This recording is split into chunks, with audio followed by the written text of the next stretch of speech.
Mr. Speaker, this Saturday marks the first anniversary of the senseless murder of our friend Sir David Amess. David was a superb parliamentarian who brought colleagues across this House together on a huge range of issues. He represented the best of Parliament as a devoted champion of his constituency. Our thoughts are with his wife Julia and his 5 children, as well as the people of Southend, which now stands tall as a city in testament to David's tireless work. Mr. Speaker, this morning I had meetings with ministerial colleagues and others, and in addition to my duties in this House, I shall have further such meetings later today. I knew Sir David, and I share the Prime Minister's sentiments completely. Spooking the markets and increasing the cost of borrowing, increasing the cost of mortgages, was almost certainly an act of gross incompetence rather than malevolence. But going back on the commitment to end no-fault evictions is an act of extreme callousness. Can the Prime Minister reassure the 11 million private renters in this country that she will carry out the commitment to get rid of no-fault evictions? I can. Julia Sturdy.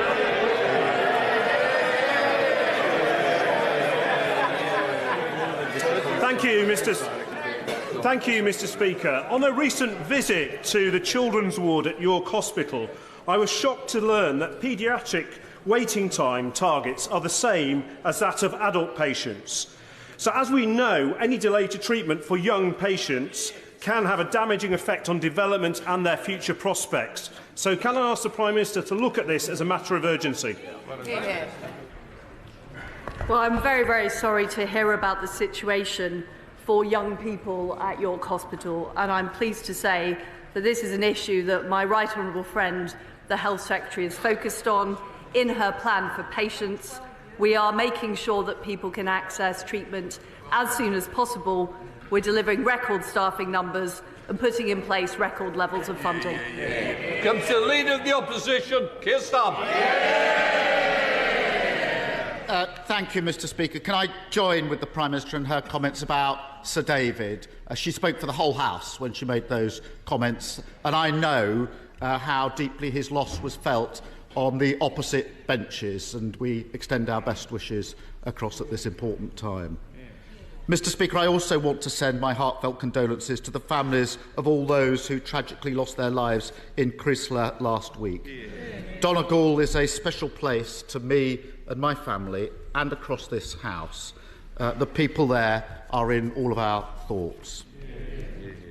Mr. Speaker, this morning the Business Secretary toured the TV studios arguing that the turmoil in the markets has nothing to do with her budget.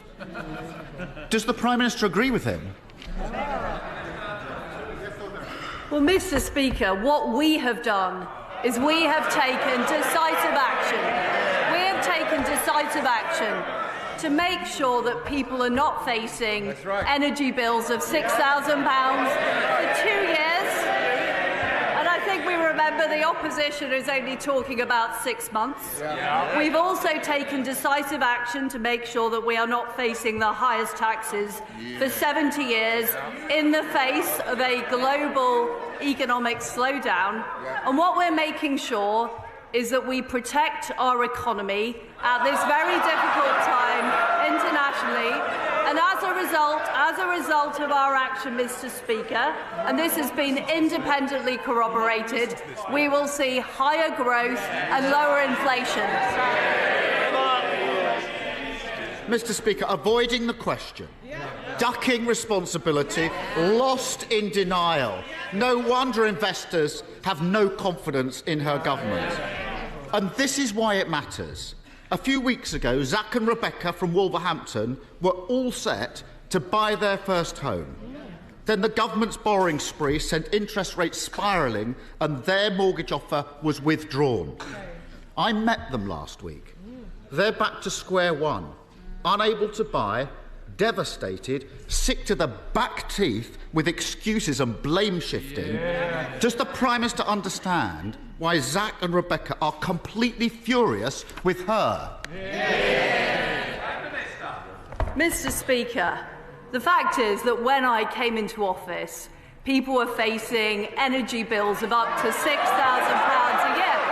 Well, I'm sorry. Mr. Speaker, the party opposite are shouting, but he is opposing the very package that we brought in, the energy price guarantee. That was the major part of the mini-budget that we announced. And, Mr. Speaker, he has refused to confirm whether or not he backs our energy price guarantee for 2 years, which protects families not just this winter, but next winter. What we're seeing, Mr. Speaker, is we are seeing interest rates rising globally. They are rising globally in the face of Putin's appalling war in Ukraine. And what we are doing is helping people with lower stamp duty, helping people with their energy costs, reducing inflation with our energy package, and keeping taxes low. And I noticed that the honourable gentleman had a Damascus conversion last night when he backed our cut to national insurance. Keir Starmer. Mr. Speaker, the economy is in turmoil. People are really worried. This is really not the time to descend into absolutely nonsense attacks about last night. There's no point trying to hide it. Everyone can see what has happened. The Tories went on a borrowing spree, sending mortgage rates through the roof. They are skyrocketing by £500 a month. And for nearly 2 million homeowners, their fixed-rate deals are coming to an end next year. They're worried sick, and everybody in this House knows it. They won't forgive. They won't forget, and nor should they. When will she stop ducking responsibility, do the right thing, and reverse her kamikaze budget, which is causing so much pain? Mr. Speaker, last night the Labour Party supported bringing down national insurance. And is he really? I won't see the Prime Minister. I'm sorry if the own party doesn't, but I certainly do. Mr. Speaker, I'm genuinely unclear about what Labour's...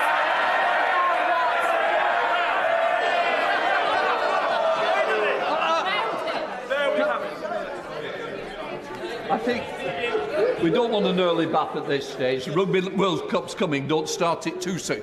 Just let's hear the questions and certainly the answers, Prime Minister. Mr. Speaker, I'm genuinely unclear as to what the Labour Party's policy is on our energy price guarantee. It was the biggest part of our mini-budget. Are the opposition saying they want to reverse it and they want to see people facing energy bills of £6,000? Is that what he's saying? Keir Starmer. Mr. Speaker, the Prime Minister knows very well that on this side we voted against the national insurance in the first place. She voted for it. So who's doing the U-turn? Honestly. Last week, the Prime Minister was forced to U-turn on her unfunded tax cut for the super wealthy. This week, she's beginning to realise that she needs to extend the windfall tax, one step behind the CEO of Shell. But she's still going ahead with £18 billion of tax cuts for the richest businesses, and they didn't even ask for it. She's still gift-wrapped a stamp duty cut for landlords, just as renters feel the pinch.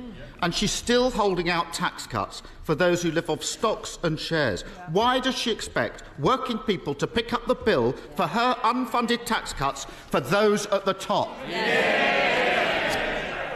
I notice that the Leader of the Opposition is still not saying whether or not he supports our energy price guarantee. This is very relevant, Mr. Speaker, because it is the biggest part. It is the biggest part of our mini-budget. It's the biggest part of the mini-budget. The fact is that all the opposition have said is that people should be supported for 6 months. Does he think that in March pensioners should be facing very high energy bills? Because that's what will happen if he doesn't support our energy price guarantee. Keir Starmer. Mr. Speaker, not even attempting to answer the questions now. I gently remind her that the idea of freezing energy bills was a Labour idea, which she then took on. During her leadership contest, the Prime Minister said, and I quote her exactly, "I'm very clear. I'm not planning public spending reductions." Is she going to stick to that? Absolutely. Absolutely. What we are... Look, Mr. Speaker, we are spending almost £1 trillion of public spending. We were spending $700 billion back in 2010. What we will make sure is that over the medium term, the debt is falling. But we will do that not by cutting public spending, but by making sure we spend public money well. And the honourable gentleman talks about our spending, which he doesn't seem to support, on the energy price guarantee. But the reality is he can't criticise us on one hand for spending money, on the other hand claiming we're cutting public expenditure. Keir Starmer. They can cheer. I hope they listen very, very carefully to that last answer, because other people will listen very, very carefully to it. Who voted? Who voted for this? Who voted for this? Who voted for this? Not homeowners paying an extra $500 extra on their mortgages. Who voted this? Not working people paying for tax cuts to the largest companies. Who voted for this? Not even most of the MPs behind her, who know you can't pay for tax cuts on the never, never. Does she think the public will ever forgive the Conservative Party if they keep on defending this madness and go ahead with a kamikaze budget? Mr. Speaker, what our budget has delivered is security for families for the next 2 winters. It's made sure that we're going to see higher economic growth, lower inflation and more opportunities. The way that we will get our country growing is through more jobs, more growth, more opportunities, not through higher taxes, higher spending and his friends in the union stopping hard-working people get to work. Cheryl Berry. Come on, Cheryl.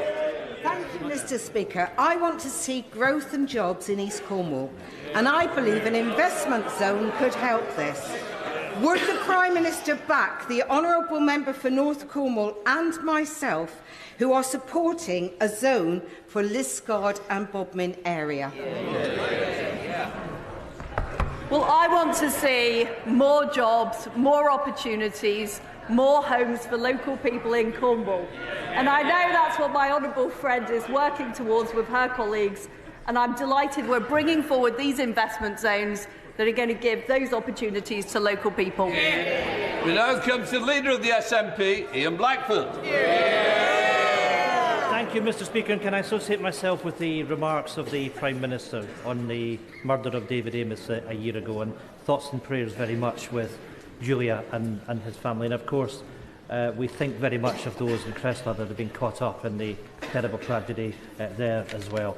I would have hoped that if the Prime Minister is making public spending commitments today, that she would have said that those that rely on social security benefits will get their benefits uprated in line with inflation. Mr. Speaker, when the Prime Minister last stood at the dispatch box, the average 2-year fixed-rate mortgage stood at 4.5%. They are now at 6.5% and rising, hitting average families with an extra £450 a month in mortgage payments every single month over and above what they were paying. 37 days into the job, this is literally the cost of the Prime Minister's incompetence. It is the price households are paying, and all because of the Chancellor that she chose. Will she now give up her desperate plan to save her Chancellor's skin by scapegoating the Governor of the Bank of England? Mr. Speaker, the action we have taken has meant that families in Scotland and across the United Kingdom are not facing gargantuan energy bills. And what the honourable gentleman and his friends in Scotland could do to help us out is build the nuclear power stations that are going to help our energy security, help us get more gas out of the North Sea to help deliver on a more secure energy future for all of our people. Ian Blackford. Mr. Speaker, if she wants to ask us questions, we can swap places. But, you know, the reality is, Mr. Speaker, that the Prime Minister is ignoring the damage of the chaos of the mini-budget. She is worrying about saving the Chancellor's job. But many families are now worried, not just about heating their homes, but keeping their homes, Prime Minister. The scale of this Tory crisis is frightening. 100,000 households a month are up for mortgage renewals. People can't afford to pay an extra £4,500 a year in interest, and plenty are already falling behind. The Prime Minister and her Chancellor have completely lost control. The only thing growing under this government are mortgages, rents and bills. Is that what she really meant when she declared herself a pro-growth Prime Minister?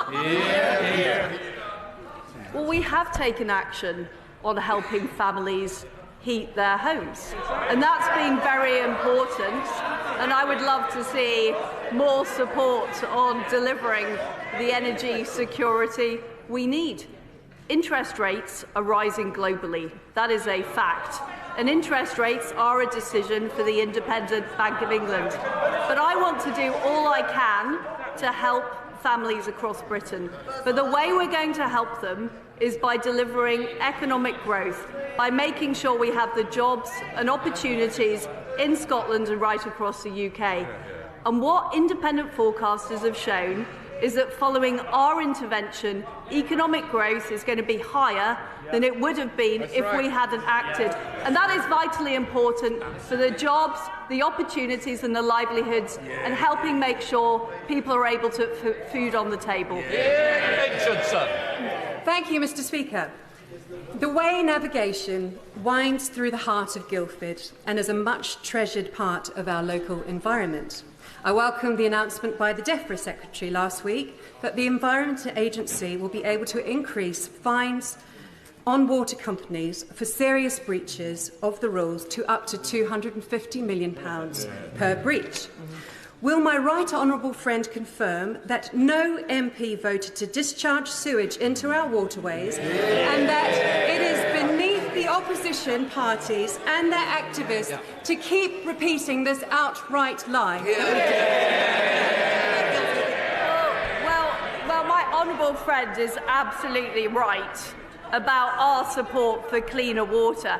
And what we're doing about it, which the honourable lady has asked from a sedentary position, is we have increased, and my right honourable friend, the DEFRA Secretary, has increased the fines for water companies 100 times if they discharge sewage into waterworks in an illegal way.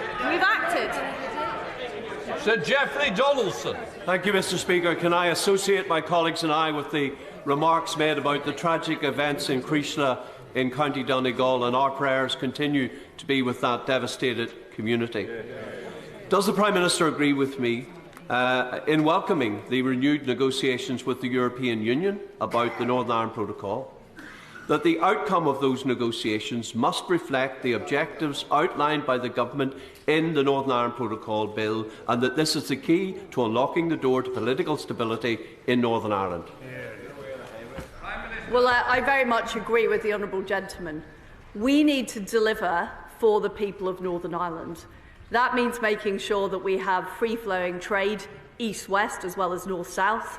It means making sure that the people of Northern Ireland can benefit from the same tax benefits as people in Great Britain. And it means resolving the issues over governance and regulation. Now, I would prefer to achieve that through a negotiated solution with the EU. But if we're not able to do that, we can't allow the situation to drift. We have to proceed with the Northern Ireland Protocol Bill. Mary Robinson. Thank you, Mr Speaker. Addressing health inequalities is a key part of levelling up, and so I welcome this week's news of £50 million to fund research into health disparities. We know poor health affects not only life expectancy, but also prosperity and more widely economic resilience and growth. Therefore, would my right honourable friend consider a future expansion of these research schemes to other parts of the North and the Greater Manchester region to encourage more healthcare research partnerships between our great universities and our local authorities?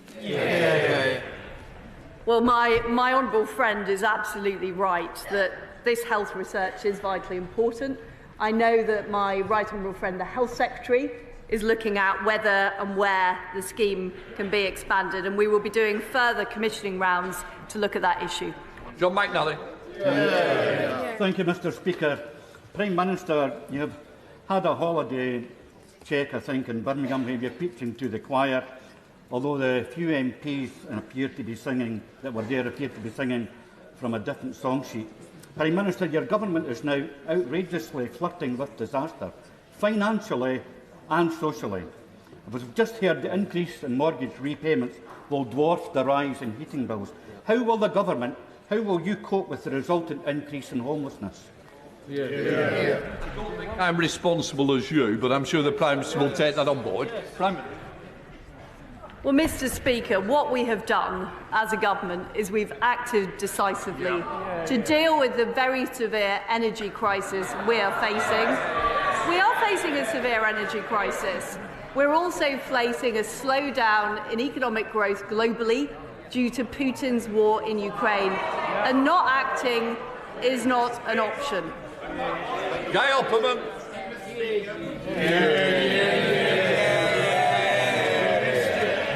Prime Minister, the energy price guarantee is a key part of the growth plan, but too few businesses and households know about it, even if the Labour Party don't support it.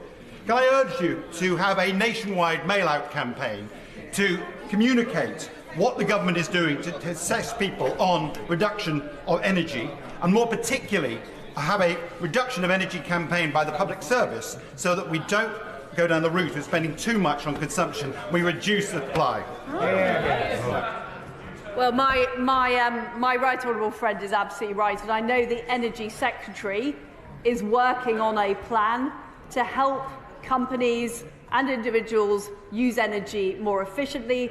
We're also working on this across government. I was delighted to speak to my friend yesterday, and I hope we'll be able to start this going in Number 10 straight away. In Lavery. Thank you, Mr Speaker. During the lockdown, we clapped them, and then we laid wreaths for healthcare staff who had died on the front line. And how quickly our nurses have gone from the country's heroes to this government's villains, offered a derisory 72 pence a week pay rise, and then painted as militants for daring having the audacity for balloting for industrial action for the first time in a century. Prime Minister, claps don't pay the bills, and neither does 72 pence pay rise.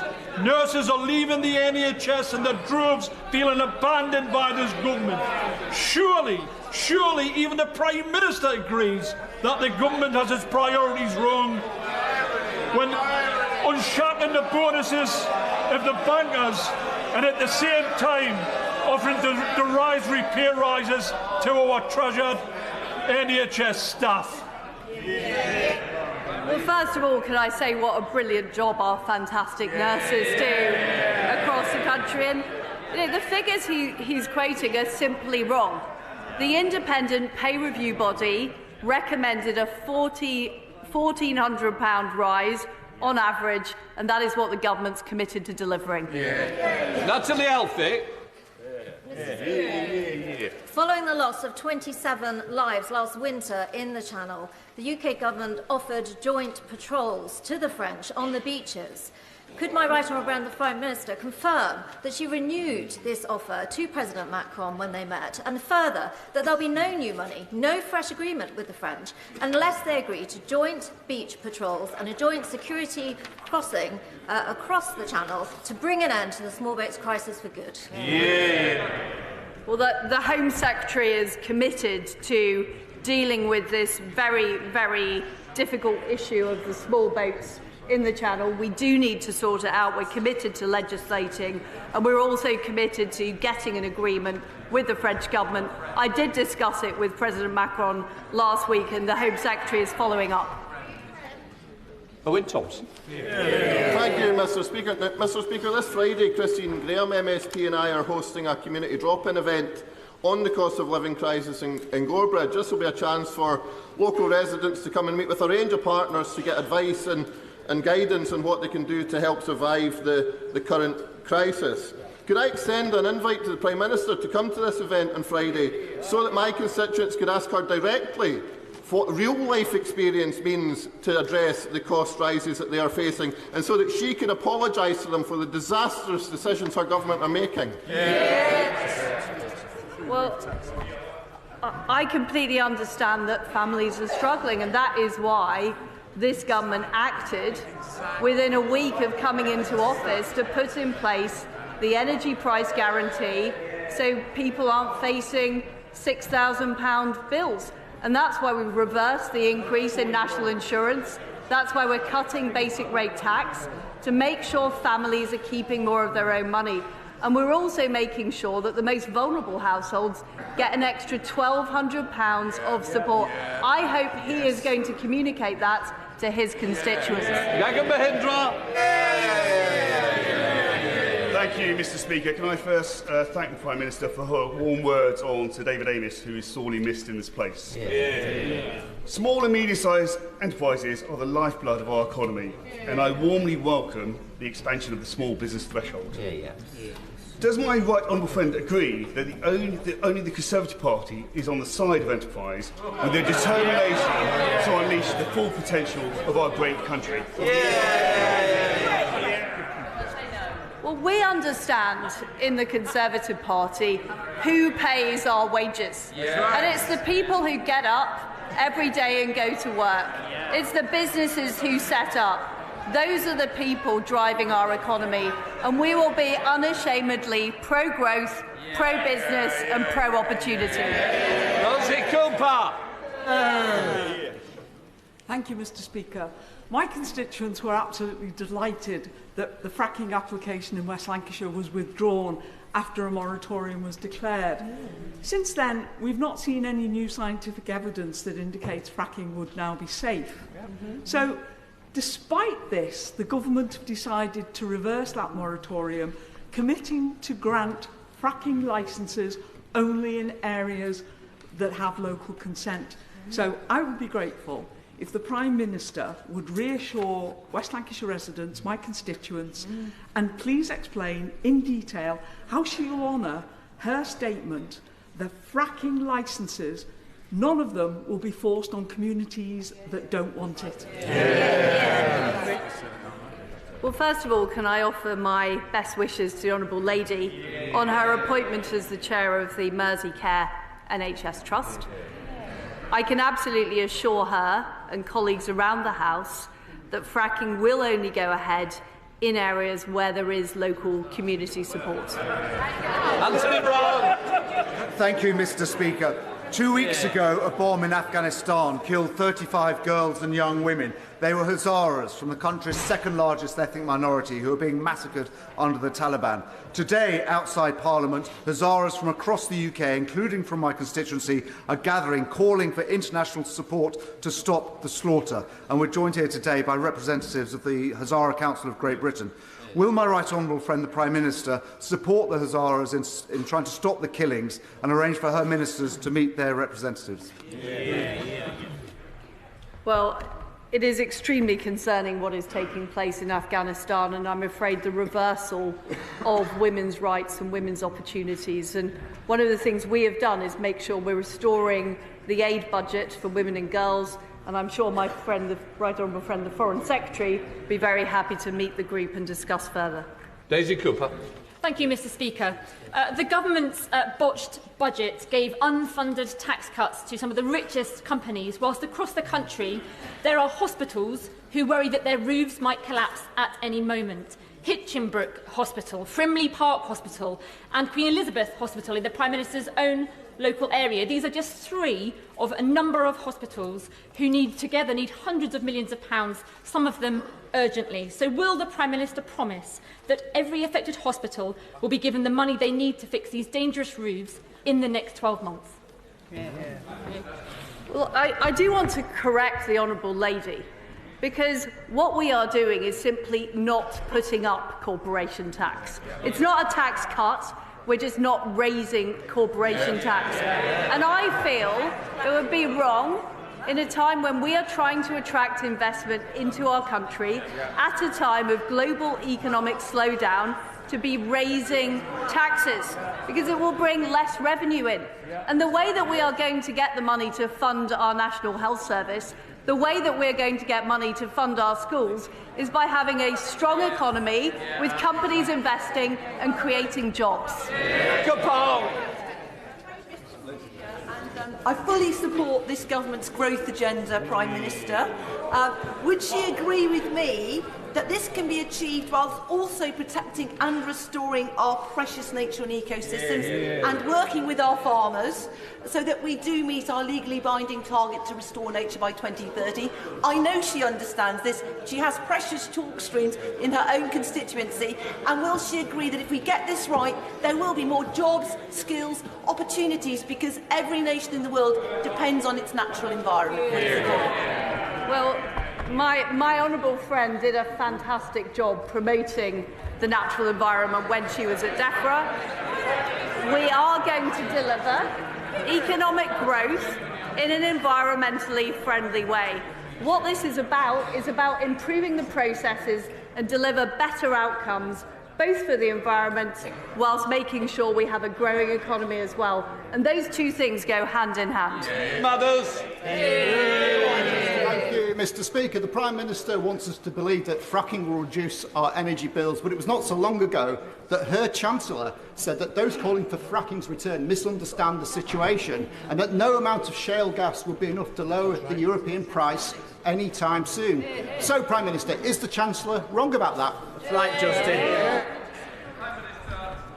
We are pulling every lever to improve our energy supply in Britain, whether it's the North Sea and opening up more opportunity there, which the opposition front bench are against, whether it's fracking, whether it's more renewables, which I'm very supportive of, whether it's more solar panels in the right place, whether it's more nuclear power stations, which are opposed by the SNP. We are doing everything we can because we can never be in a situation again where we are dependent on authoritarian regimes for our energy. Thank you, Mr. Speaker. Over the past week, serious safeguarding failures by the children's charity Mermaids have come to light. Revelations that the charity sent breast-flattening devices to young girls behind their parents' back, promoted harmful medical and surgical procedures to children, hired a trustee with links to paedophile organisations, and a digital engagement manager who posted pornographic images online, including of himself dressed as a schoolgirl. For years, despite whistleblowers raising alarm, Mermaids have had unfettered access to vulnerable children. Does my right honourable friend agree that it has taken far too long for these concerns to be taken seriously? And does she also agree that it is high time for a police investigation into the activities of Mermaids and its staff? It's very important that under 18s are able to develop their own decision-making capabilities and not be forced into any kind of activity. And what I would say on the subject of the investigation she raises, of course those matters should be raised and should be properly looked at. Sir Oldie. Thank you very much, Mr. Speaker. For my constituents in Richmond Park and for communities across South West London, from Wimbledon to Elmbridge, any expansion of Heathrow would be disastrous. A third runway would see over 6 million more tonnes of carbon pumped into the atmosphere every year and 2 million households affected by increased noise levels. Last week, the Transport Secretary said she supported Heathrow expansion. The Prime Minister has previously stated she would support a fourth runway. So, does the Prime Minister stand by her previous comments, or will she rule out government support for construction of a third runway at Heathrow? Well, I absolutely agree with what the Transport Secretary said in her comments. And what we need to do is make sure that industries like the air industry become more environmentally friendly. You know, I support the development of low carbon technology in those sectors. That's the way we will help grow the economy but also serve the environment. Virginia Crosby. Thank you, Mr. Speaker, and I'm delighted to hear the Prime Minister be such a champion for nuclear. My question is, when will the mission and plan for Great British Nuclear be announced? The market needs the confidence to invest in new nuclear, like Wilbur in my constituency of Arnasmore, to help us achieve net zero for our energy security and to get thousands of high-quality jobs. Well, I can tell my honourable friend that Great British Nuclear will be set up this year and it will be bringing forward new nuclear projects. I'm delighted about her support for Wilfer and to make sure that we have nuclear power provided in Wales. I'd just like to see it right across the United Kingdom too. Matt Weston. Thank you, Mr. Speaker. May I welcome her to her place. I'm not sure how you measure a good honeymoon, Mr. Speaker. But after 5 weeks of a crisis conceived in Downing Street, of crashing pensions, interest rates rising, mortgage market turmoil and complete financial chaos, the country has been left wanting divorce. In 2 recent polls, 60% of this country want an immediate general election. The Prime Minister claims she's in listening mode. Will she give way to the public? Mr. Speaker, I think the last thing we need is a general election.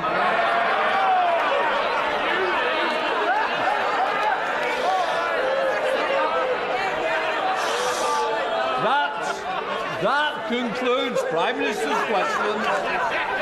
Let the people leave.